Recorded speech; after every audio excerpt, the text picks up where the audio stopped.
Welcome to the Community Builders Program. Greetings, Africa. Congratulations, you are receiving this notification because you or someone you know nominated you to participate in the Black Collective Community Builders practice. Today, we are thrilled to offer you a place in our 2024 cohort. The Community Builders Program is a participatory place of the collective that is building Black philanthropic power to resource the genius of Black-led social change. Your dedication to building community, and the unique ways that you support, nurture, connect, gather, listen, serve, and advance the social, economic, and political interests of Black people is highly valued. We look forward to engaging you, learning from you, and building with you. We received a total of 128 nominees of leaders across Minnesota. It was an incredibly difficult process to select 15 to move forward. While we are not able to engage all nominees in this first cohort, we are committed to making room for all as we build Minnesota's first culturally rooted Black community foundation.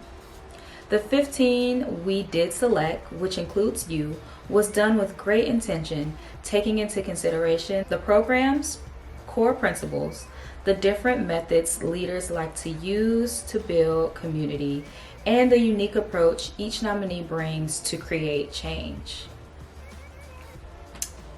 Hello everybody, and welcome back to another Life Perspective vlog. It's your girl AB. This is Brown Beauty TV. Thanks so much for watching with me. Hello if you're new here. My name is Africa Brown. That's what AB stands for. Please make sure you like, comment, and subscribe to this video.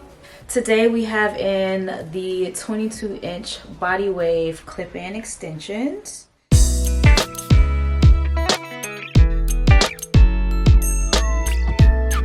This vlog is gonna be pretty long, so grab y'all popcorn, grab your chips, grab your drink.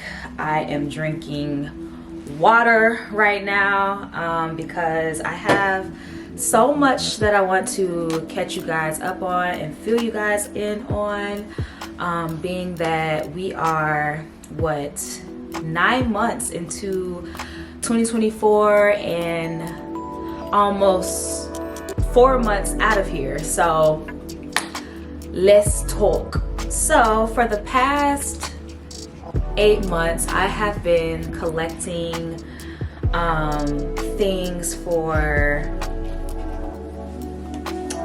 this vision board. I started this in the beginning of the year, where I would just take old magazines and continuously cut things out that registered to me, and not even make it like right away. This was over a 6-7 month span of me just cutting out random things in magazines and knowing that I would make a vision board at some point of the year, just not knowing when. But if you look, but this actually sits above my desk here, that if you've been watching my vlogs you would see that I have put together this desk that I was so happy about getting. This vision board has been months in the making. This was not just something I sat down and did in one setting. I had continuously been collecting.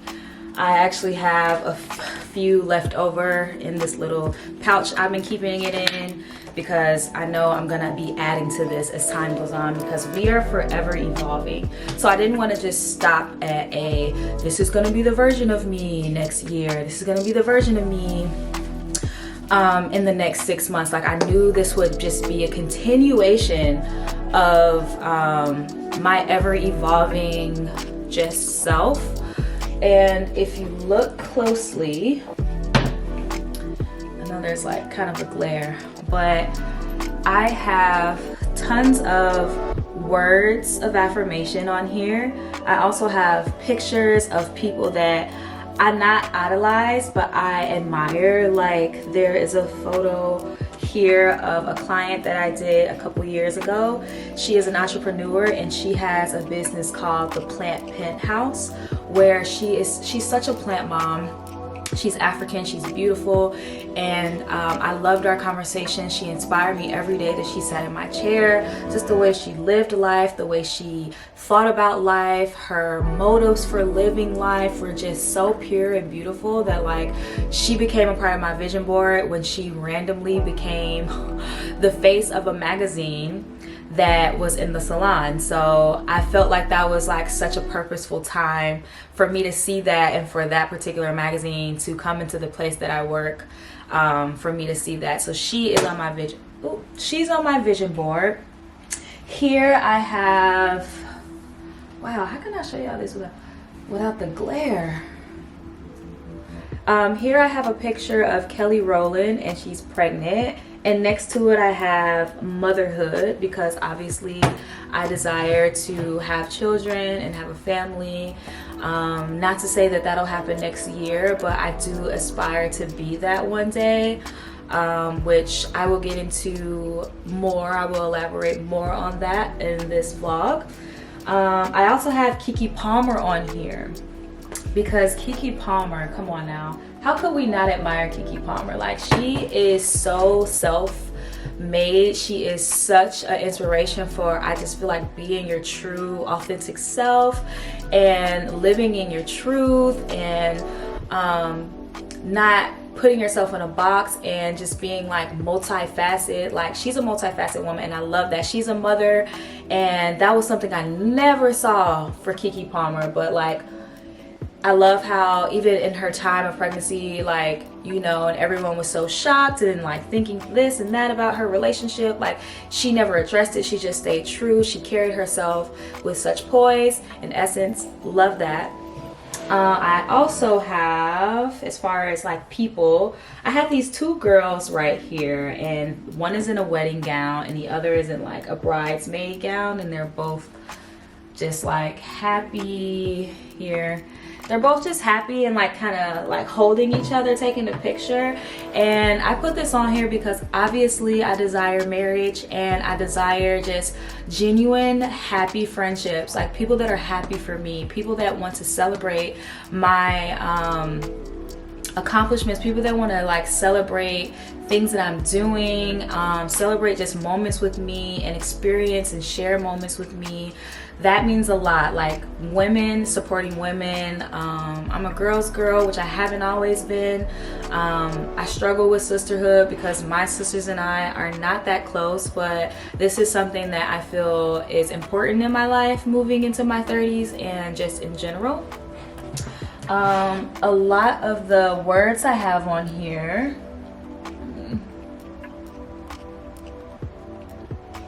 I have setting the stage, because I'm continuously just changing my path and walking in just an unapologetic way of living my life. Like, I can be vulnerable, I could be transparent regardless of what other people think, how other people feel like I should be perceived in their minds. They're free to do that. I'm not trying to like change or persuade anybody to see me in some other light. So I'm setting the stage for my success and what I think it also looks like.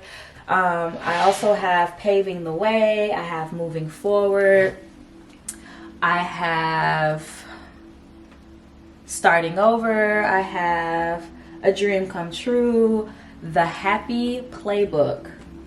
That's a huge one, the happy playbook. Improving outcomes, the bold life. Here is no quitting. I'm just getting started, in charge, ready for what's next. Yes to sustainability. I feel like magic has been happening in my life. Living the dream, or living my dream is what that says. Milestones, keeping the faith, what the future holds, innovation and endless inspiration, leveled up living, legacy. And this quote here in the corner says, I always believed. The question was, did anybody else believe? But I knew I was right. And then underneath it, it says, it's a superpower. So this sits above my desk. That is like a very sacred thing for me to sit here and look at while I'm creating content, or I'm just creating in general. I'm journaling, I am reading. because it just goes to show that 6 to 7 months ago, this is how I saw myself. This is where I saw myself being. Whether it was a planned, thought out thing, or if it was just like a small little mustard seed of the woman that I saw myself being. If you guys have been watching my vlog for a while, then you'd also know that I've been reading the Sarah Jakes Power Moves book. There's a lot of quotes in that book that I resonate with very well, and I started reading this book in May. And May is when I joined the Black Collective organization that I mentioned to you guys in a Get Ready With Me. Go back and watch that if you haven't. I mentioned what we stand for as a Black Collective. It's a non-for-profit organization that pretty much talks a lot about philanthropy and black change, an ecosystem that thrives in Black change, being genius, and it's overall a organization that funds grants to other organizations and businesses, and they actually thought that I would be such a monumental part of their grant writing process this year. So they're giving away $650,000 to 27, I believe, organizations, and I've had the pleasure of helping them design that grant and what is needed for people to qualify and choosing the applications. So I've been going through about 13 applications. Reading everyone's visions, reading everyone's dreams has been so inspirational. It's been very informational. One of the criterias for winning the grant is that you have to be a Black-owned business. So that alone in itself just speaks to a multitude of just like why I feel like it speaks so deeply to my life right now and just my overall existence. So I have been working with the Black Collective for like 6 months now. That brunch that I mentioned in a vlog also before was the Black Collective. They threw a brunch for the Juneteenth celebration, and it was the most beautiful. I inserted clips in that vlog that I showed you guys. Not sure what it's titled, but you should go check out all of my vlogs since you're here. And it really just opened my mind and inspired me to also be a part of Black-led change, also be a part of a cause, and to do things that are more subject to the change I want to see in my community for our people. I think all this time that I have been struggling to be in these non-Black spaces has been very stifling to my power. It's been very stifling to not my growth, because every opportunity that I've ever had in a non-Black space has been very beneficial to my growth as a professional, as a hairstylist, as a business seeking guru, as a manager. Like it's revealed a lot of things, but it also revealed just the most anti-Black ways that these businesses operate in a very systematic way that does not support furthering the ecosystem for Black change to take place. And I think ever since that I've joined this organization, God has really opened my eyes to the possibilities and how endless they actually are for us. By the way, I don't have on just the bra. I have a whole one piece on, but for those of you that were thinking I was naked, I just had to make that clear. We are now at the final decision making for the grant application, and we will be choosing our winners of the grant. We will be choosing the people that will be receiving the grant this week. So stay tuned for some clips of what that will look like. And I, as a 29-year-old woman who will be going into my 30s soon, am leaving in my 20s. Sarah Jake says this so well. I have highlighted so many things in this book because I wanted to share them with you guys. So this says, pay attention to the moments when God places someone in your world who is walking a similar path as you. There is power in joining forces with someone who is determined to not miss anything God has for them. You may be looking for friends who share similar interests, and that's okay. But when it comes to your destiny and the battleground where your fear and faith are facing off, you need someone who understands the power of God to make something happen the others deemed impossible. So I also showed in a vlog, a Get Ready With Me vlog, clips from this when my very first day at the retreat that was hosted, and the people that I met in that room who sat right next to me. This woman sat right next to me the very first day. She moved here from Nebraska, and she moved here as a stylist originally, a hairstylist.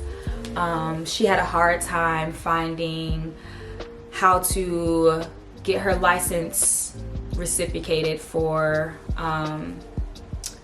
or transferred over from Nebraska to Minneapolis. There were no salons available for her to work in that could actually sustain her life. And she also wanted to kind of make moves beyond her standing behind the chair. She wanted to make moves to advance the industry. And as she was explaining this to me, she had no idea who I was. She had no idea what I do. She has no idea why I didn't even know why we were connected in that moment. And since that day, the entire day, as they went over like presentation slides and everything like that, and we went around the room sharing like stories, testimonies, and things like that on why we started our organizations or why other people have started their foundations. She started to cry. There were moments where she would like get teary-eyed and stuff, and she would just say how thankful she is to be in the room. She also won the grant a year prior to this time. And for me to be a community builder and sit next to someone that won the grant from this organization was extremely eye-opening because they allow her to further her dream. Since then, she has come up with a organization. She is the founder of an organization called Project Diva, where she pretty much mentors young Black girls into getting into the beauty space as it relates to kind of entrepreneurship, ownership, and just the talents and skills needed. So her and I are actually going to be collabing next month and figuring out how we can invest in one another and how we can become just like a force together. That was truly a monumental moment from the moment we sat down next to each other, and we've talked every day. And she's an older woman. She's maybe like in her 40s, but it just goes to show how no matter how old you get, you're always going to be searching for your community, and you're going to be searching for people that look like you to support you and to be in your corner when you want to win. And I am at that point, and I feel like I have been at this point the very first moment that I came to Minneapolis. I knew that there had to be a Black professional like sector here, just like there's kind of some in Chicago, but I was very much so just coming up, so I didn't really know if there was, and I wasn't searching for it because it was always around. So I knew that there had to be one here. And even though I started to lose sight of just like what my value is in this place, this definitely spoke to me like nothing else. All the jobs that I had since I've been here never spoke to me like this moment at the Black Collective organization. So the retreat was for 2 days, and this was the first email that they sent me upon inviting me to this retreat. Now, the Instagram page that a lot of you probably follow me on, which is the brownbeauty.store, is not my professional page. I actually have a professional page called Brown Beauty Enterprise, and it is more catered to professional cosmetology. A girlfriend of mine that I have been in contact with for the past 3 years has sat down with me about my vision, and I continuously tell her about what I want to do in the industry, the changes I want to see in the industry. And she wholeheartedly believed in my vision so much that I speak about online, that she was the one that thought this would be such a perfect thing for me to join. So shout out to her for seeing such a light in me. I was so honored to be able to be a part of it, to be thought of, and this was at a time this was dated back to April 12th. I don't even know where my mindset or my head was in the month of April. So to look back at that and to know that that was in the cards for me is just amazing. So this was actually the first time that I've ever gotten a stipend, and I had no idea what a stipend was before this point. Never heard of it, didn't know it was something that organizations gave to people that render themselves or volunteer themselves to a philanthropic path, child. So I was very honored and very thankful.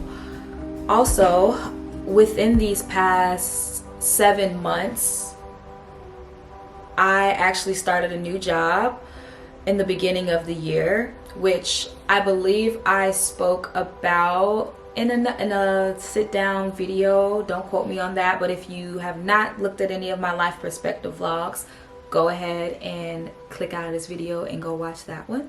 Anyway, I just spoke a lot about my soul's purpose and all that kind of stuff, and just being in my 30s and not feeling like I know what I'm doing, or I know where I'm going, or I know what's ahead. I was having reassurance and self-identity crisis at the same time.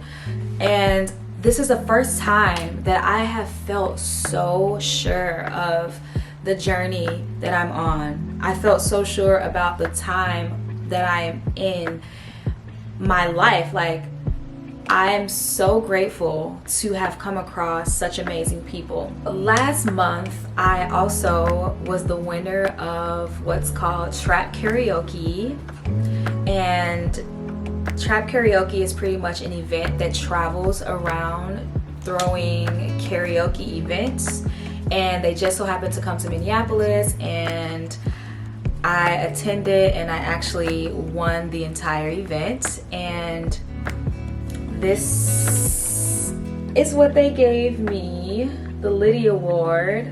Talk to me nice. This is what they gave me. I will insert pictures or videos here.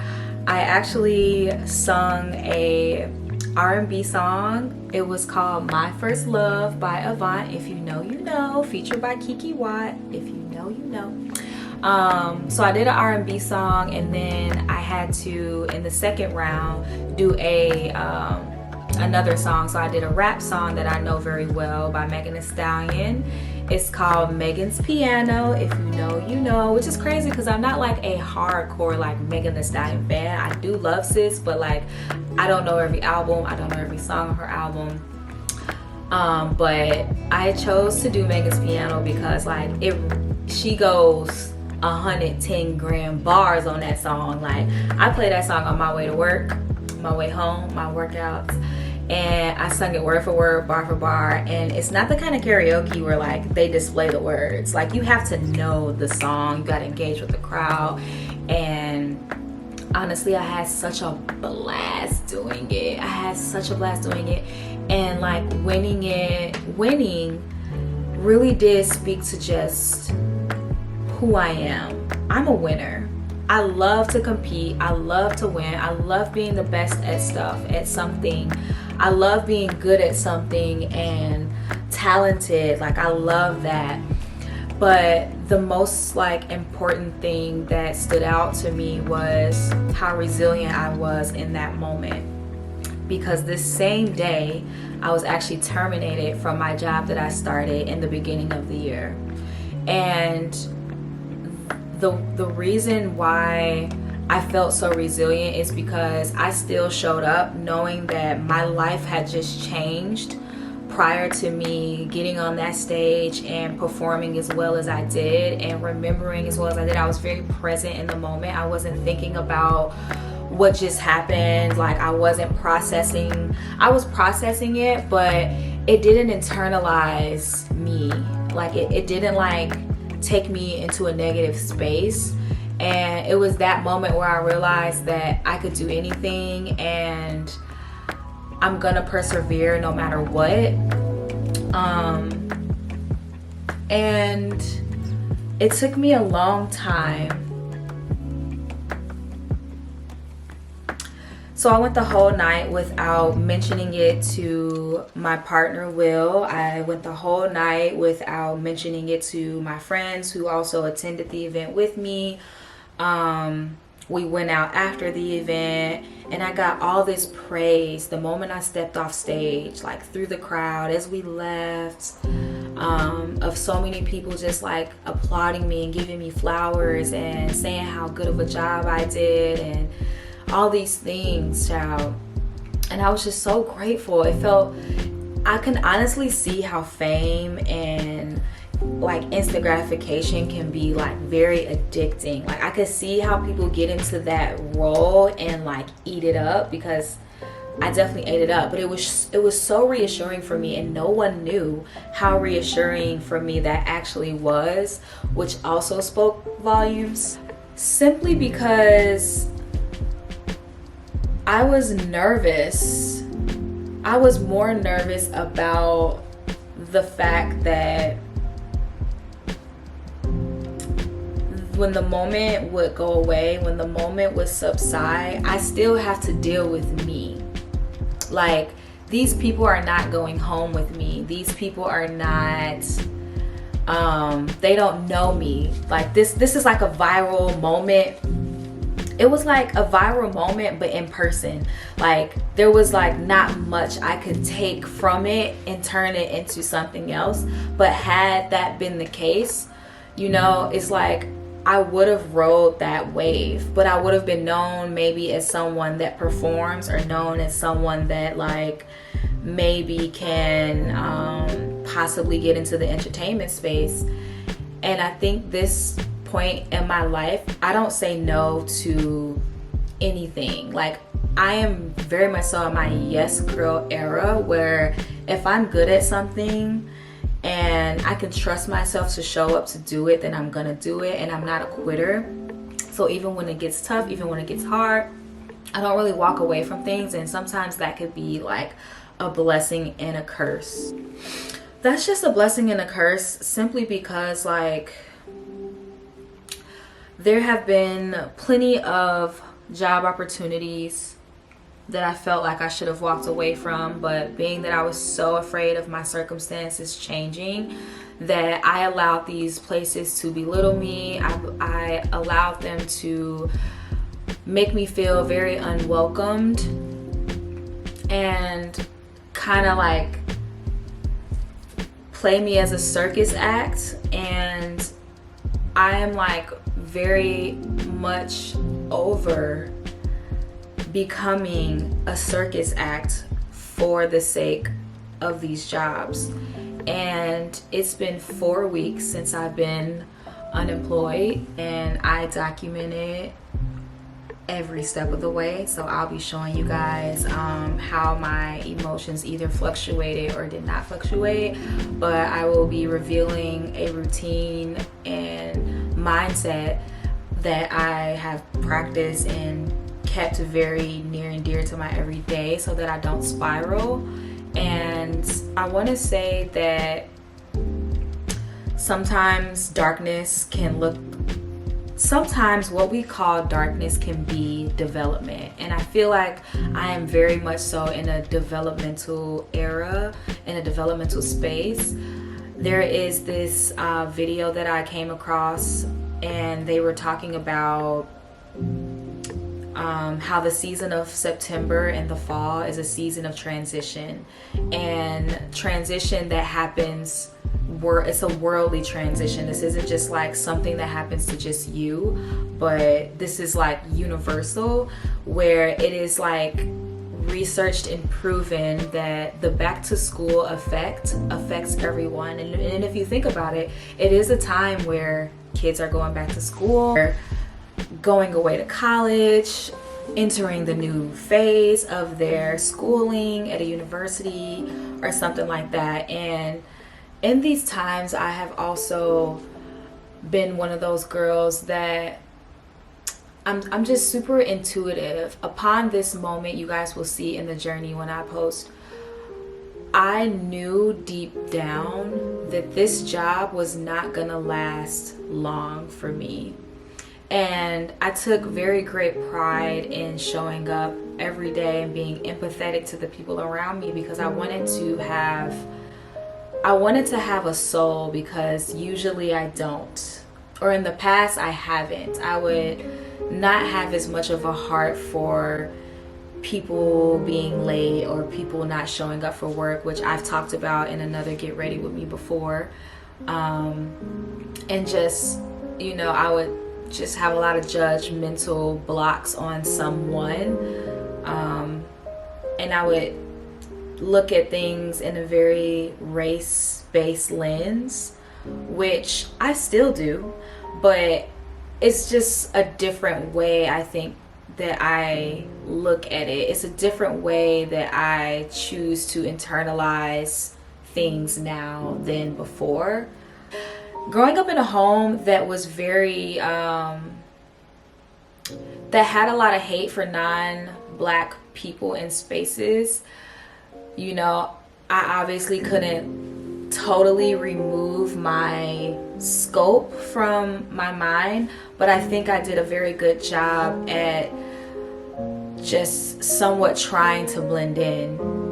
So much so that I would be chosen for a lot of things, and I was very just easy to talk to, very communicative.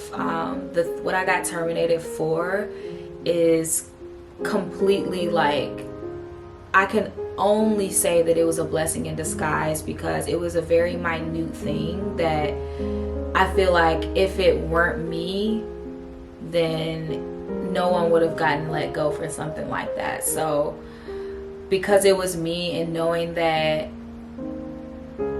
internally I had been asking God for something else, I had been letting out, verbally expressing how I wanted a change, how I wanted to do something more meaningful, how I wanted to have a more support, like a cause. I've been saying ever since I got with the Black Collective, my identity just changed. And this isn't the first time that this has happened. I've been terminated, I feel like, from every job that I've ever started since living here in Minneapolis. And I don't know how many more times I have left in me to try to fit in a space that's going to constantly tell me I'm not professional enough, that's constantly going to try to get me to mold into who they want me to be, or try to get me to care about a cause that is just very superficial. For a long time, I had a lot of positivity until I realized that I did not qualify for unemployment. And this is my first this is my second big girl job. And I was really looking forward to having those means to an end in a time of unemployment. I was really looking forward to having the benefits that one would have when they get a big girl job. So I think once I realized that I didn't qualify for those benefits of unemployment is when it really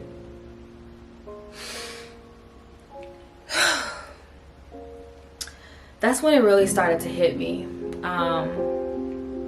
That's when it hit me like a ton of bricks, and I was kind of wallowing for a little while about just like what plans, Lord, do you have for me? Like, what is your vision for my future? And even though I feel like I've had a vision of my future, when does it start? How do I connect with it on a daily basis? Because I have responsibilities. I have just, and the whole ideology behind me wanting this change that I didn't see coming was because I was ready to take a risk. I was ready to embark on helping my community in this sector of the industry. And I was willing to fuck around and find out, with the fear of losing everything, with the fear of losing my comfortability and losing my peace that every day looked the same, even though every day somewhat looking the same drove me crazy also. Like, I was spiraling before this, so it was kind of like, I don't know what's worse. Like, I really don't know.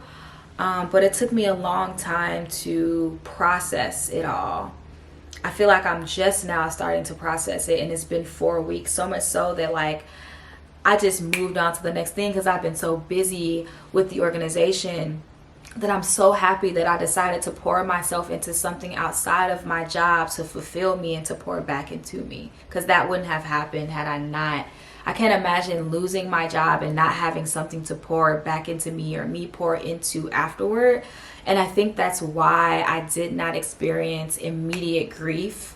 But as we get into a new month, I'm thankful that I was able to save. I'm thankful that over this period of time I have been saving to further me to this point.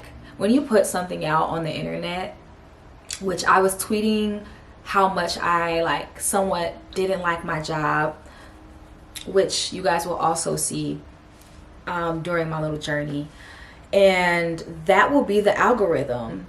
Every single day my algorithm would be women quitting their jobs, hating their jobs, not having a plan B, going into entrepreneurship, then wanting to go back into a 9-to-5. It was just so many different worlds, but I was so appreciative that I still had my job. I was so thankful that like, oh my God, I'm so happy that like I'm getting to see this algorithm, because I probably wouldn't want it any other way. So it just started to be like a double-edged sword. So something had to give, and to this moment in time, I'm not totally like overjoyed, obviously, but I'm also not fearful of what's for me next in the future, and that is to be in charge. So yeah, I just wanted to come on here and chat before I start this new segment of revealing to you guys what this actually looks like for me and how I'll be adjusting in this time and what is to come next. I've had meetings over the past couple weeks. I've had just so many resources placed in front of me that I'm just not worried, and I also have so much faith in God to see me through this time, see me through this circumstance.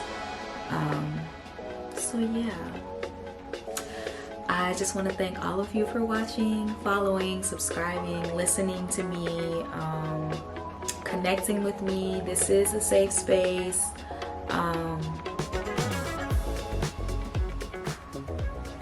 So yeah, until next time.